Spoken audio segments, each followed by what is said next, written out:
Hello and welcome to a new episode of GTA series videos, tips and tricks. I'm GTA Man and I'll be your host for this series. Today we'll be focusing on the vehicle sourcing that was introduced in the Import and Export DLC. We'll go through most of the content by crunching numbers to let you understand the pros and cons of the Import and Export vehicle business. First of all, we want to point out that with the How to Make Money With series, our goal is not to compare different ways to bank some cash, because theoretically there's always a way to make more money per minute. The intent of these videos is to show you the best, easiest, fastest and the more profitable way to make money with just the content of the DLC we're currently focused on. But without further ado, let's move on to the video. Brilliant, brilliant, brilliant! I love you. In an appropriate way, I mean. If I didn't, you would be dead, of course! The business of the Import and Export DLC is part of the CEO business introduced by Rockstar Games with the Finance and Friendly DLC released in June 2016. To effectively start stealing and exporting vehicles, you first need to become a CEO and buy an office in Los Santos. Now let's assume you haven't bought an office before and you have to start from scratch. The best option is to go with the cheapest option because there is absolutely no difference between the offices apart from location. So buy the Maze Bank West office, leave the default decor, choose the assistant you want, the name you prefer, avoid both the gun locker and the safe because the safe is useless, while the gun locker is useful if you want to remove some weapons from your inventory and get yourself a custom loadout. The last option is the accommodation, again something that you can honestly avoid if you already own a high-end apartment, especially because you can't start a heist from your office. With your brand new office you can now start working on two different businesses, buying and selling crates and import and export vehicles. For more information about the pros and cons of the contraband business, crates, special cargo objects, warehouses to fill up, etc., check out our guide on how to make money in the Finance and Friendly DLC. With that said, let's move on to the import and export content. Like the CEO missions in the biker businesses, the import and export dealings are available to players who are in a public session.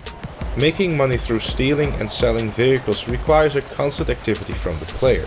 You have to start the mission, be the one that steals the vehicle, and bring it to your warehouse, and you're also the one who starts and completes a selling mission. Make some money! Money, money, money, money, money! Yum, yum, yum.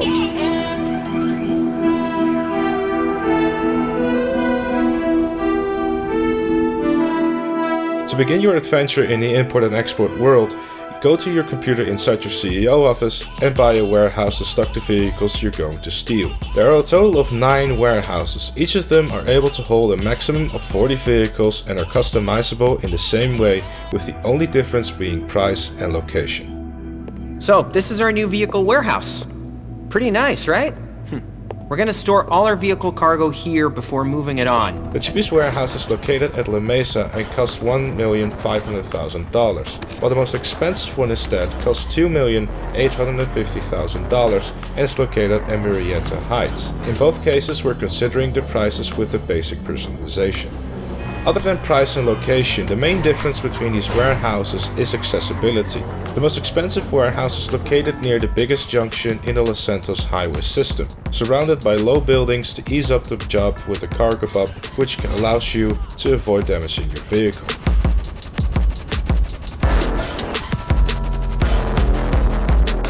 Tall building and other structures instead surround the cheapest warehouse, the one in La Mesa.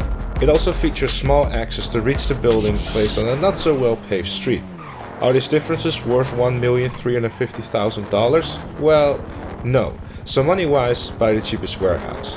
Once you choose your warehouse, you're good to go. In fact, differently from both the Finance and Friendly DLC and the Bikers DLC, your warehouse doesn't need any kind of upgrade. No new staff members, better equipment, or cameras to upgrade security. And speaking of security, this warehouse cannot be robbed or seized, so fill it up without worrying. So now that you have your office and your warehouse, you're ready to fire up your new business.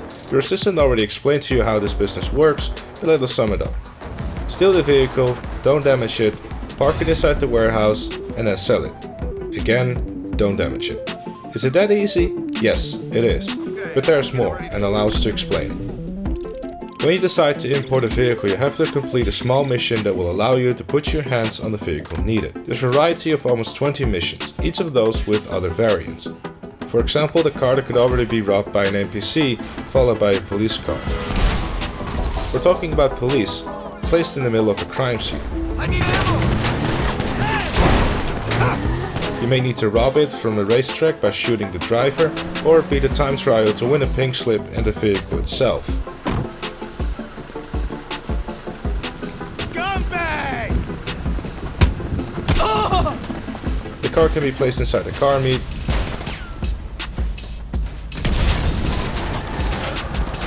a photo shoot,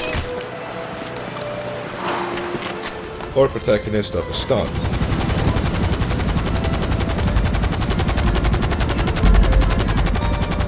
You may need to tail a guy to the vehicle, find it after looking at a picture, or kill a bunch of guys to find the electronic key that will allow you to turn on the engine. Oh my god! Someone's been hit! Die! There's even a mission where you just need to reach the car, take it, and drive it to the warehouse without worrying at all about enemies. But watch out, because sometimes when a job looks too easy, things that may get a little bit complicated.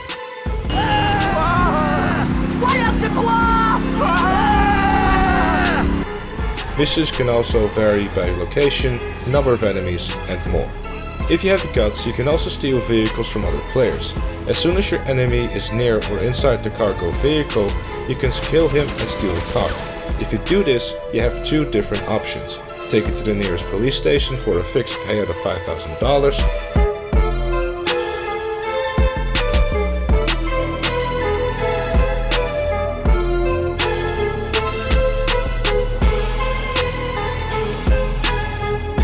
Or take it back to your personal warehouse in order to be able to sell it yourself later, and obviously make a lot more money. Even if this evolution of other player involvement is in some way positive, others have already developed ways to let you lose your stuff. For example, like killing you near the entrance of your warehouse that is also their warehouse, to immediately get inside the vehicle and bring it inside the building while you're struggling to spawn and reach the car. Hey, I'm getting reports. We got someone else's stock. Good work out there. And obviously these suckers go off radius first and don't get out of the warehouse after. So if you start seeing strange things, see people go off radar in the middle of the highway you're running on, etc., prepare for a fight, or just hope for the best, like ending up in a public solo session.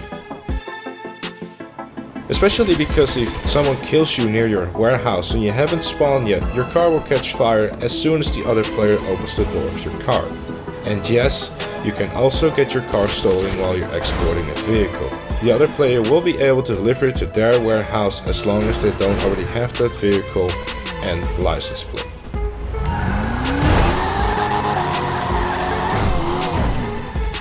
Anyway, most of the previously mentioned missions can become easier if you're the proud owner of a cargo bob. And sometimes a cargo bob can also allow you to give the finger to other non-cargo bob owning peasants in your session.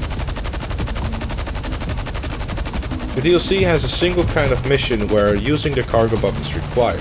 If you bought the cargo bob in the past, it will definitely come in handy for these missions. You can ask your assistant to spawn it on the roof of your office, reach the vehicle, grab it with the hook and fly back to your warehouse, delivering your vehicle in less time and avoiding most of the time spent on enemies backup, police and other players who try to kill you in order to steal your vehicle. Sure, sometimes your cargo bob may be too damaged to complete on their job, but if this is the case, drop it and ask for another one. If instead the helicopter is still in good condition, land it manually on the roof of your office, get inside, start another mission and go back onto the roof to find your cargo bob parked where you left it. If you haven't bought one yet, the costs may scare you because it's 1.7 million. And it's a lot, but if you start being good at catching vehicles on the go, it could become your best investment. But let's get back on track. Like that train that cannot be derailed. Choo choo, motherfucker! So how exactly does the import and export system work? Let's take an example step by step. To import a vehicle, you need to reach your office, log on to the network, select Vehicle Cargo, and then click on the source vehicle. Once done, SecuroServe will send you the details of the vehicle you have to reach, steal, and take it to the warehouse. During the trip, your vehicle could be damaged. In this specific example, it was a total amount of $4,356,000 in damage. Shit driver. As soon as the vehicle will be taken inside the warehouse, you'll pay the amount previously mentioned and you'll be able to see your vehicle inside the warehouse as brand new. Now that the import part has been done, it's time to make some money. So log on to the computer inside the warehouse, select the vehicle and click export. We chose the same car in order to keep the example as clear as possible. We'll explain all the options later. Just keep in mind that this vehicle can be exported for a maximum amount of $37,500. If you pay upfront for some modifications, that will cost you a total of $7,500. With the modifications applied, you'll be able to board the vehicle again with the objective delivered to the customer. Take it to the destination, watch out for enemies, especially NPCs, and deliver the car to the customer to earn your money. And speaking of enemies, don't waste your time killing enemies and destroying helicopters, because as soon as one enemy is killed, another one will be spawned, and the same goes for helicopters. So, how much does this exactly cost and what is the real profit? You haven't paid money for obtaining the info about the car, but the car was damaged when taken to the warehouse. No! You suck! When selling, you choose the most profitable option, but it costed you some money too. With good luck, the car wasn't damaged at all during the trip from the warehouse to the customer, so no other expenses. The total amount of money spent is $11,856, while the total amount of money gained instead is $37,500. Result of cost and revenues gives you an actual profit of a little more than $25,644. All of this is done in, let's say, 15 to 20 minutes. But this is the maximum amount of money you can do exporting vehicles in this DLC. No, there is definitely more. Let's start by saying that the vehicles you will export will be in 3 different kind of ranges: standard range, mid-range and top range. Obviously, the better range, the better the payout you'll receive. For example, the standard range vehicle can be sold, as we saw previously, for a maximum commission of $37,500.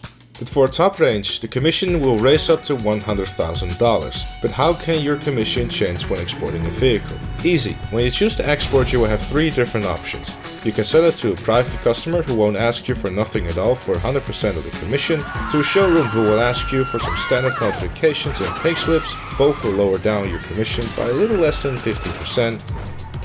It's actually 14.28571428571428% of the commission.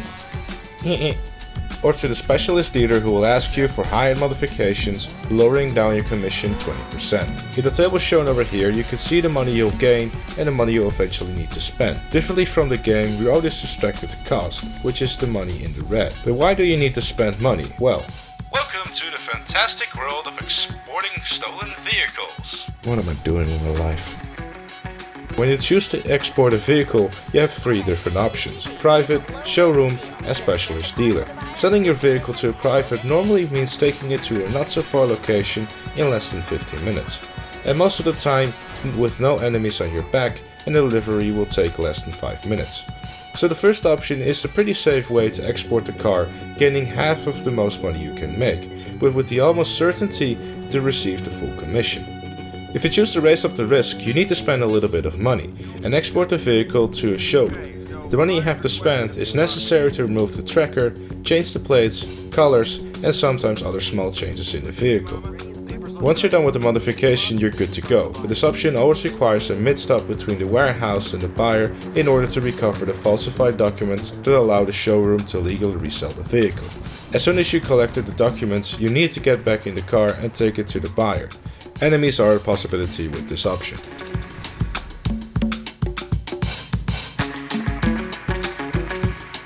The last option is the specialist dealer. In order to gain a maximum amount of money possible, you will need to spend a fixed quota of $20,000 to remove the tracker, change the plate, colors, add performance upgrades, change wheels, and body parts. The buyer doesn't mind what these things are changed to, so don't waste time thinking about what the buyer would like. Just change all the things required and do it in the 5 minutes given.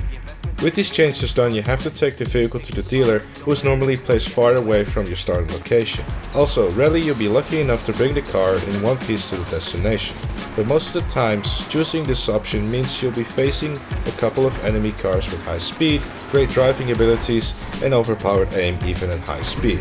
And also NPCs. Don't get me started on those pricks. Depending on the number of vehicles sold, you'll face a different cooldown before you'll be able to do a new exporting mission. If you sold only one vehicle, the cooldown will be 20 minutes.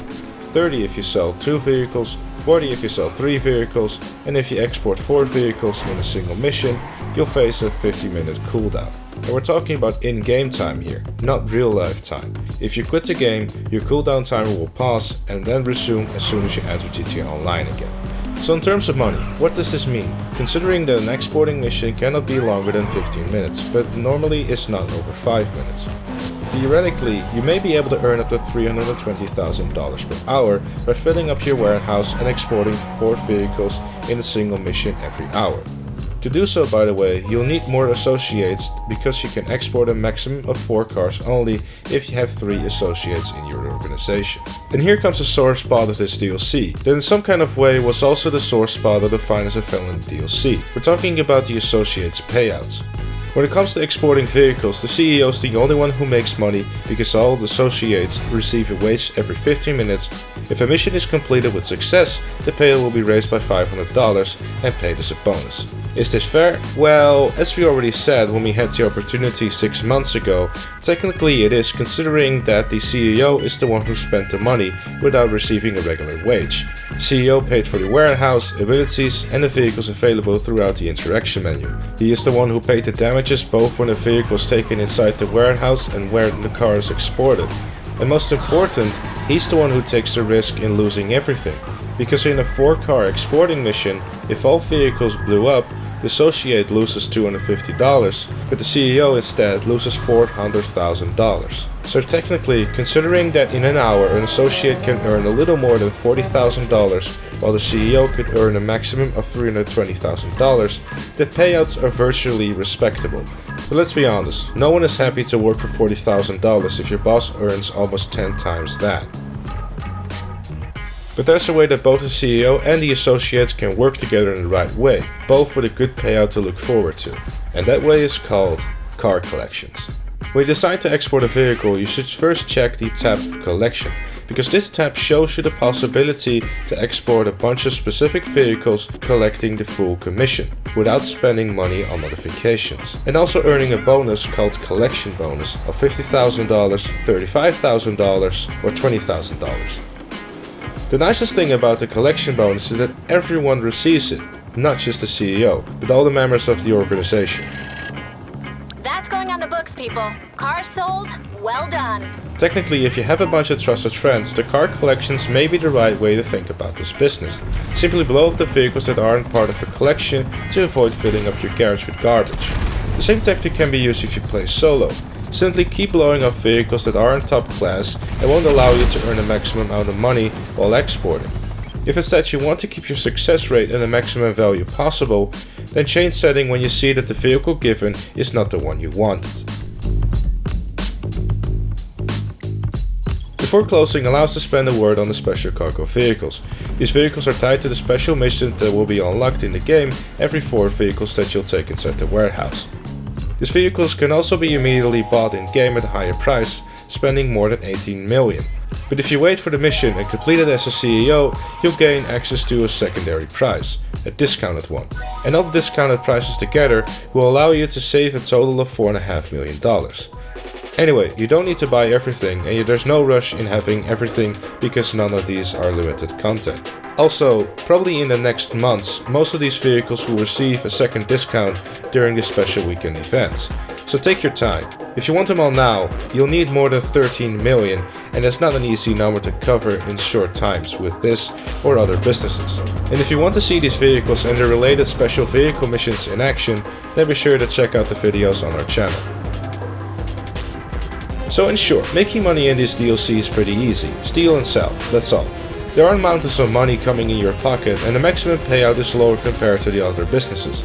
Contraband and bikers, with the last one that is still the best way to make money in the game.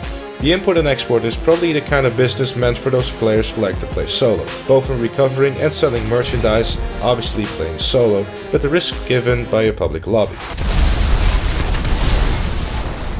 If you already have an office, then spending $1.5 million on a warehouse is something that you will want to do. You'll be able to play some nice missions, unlock 8 crazy vehicles at a lower price, and have a lot of fun with one of the main aspects of Grand Theft Auto Online.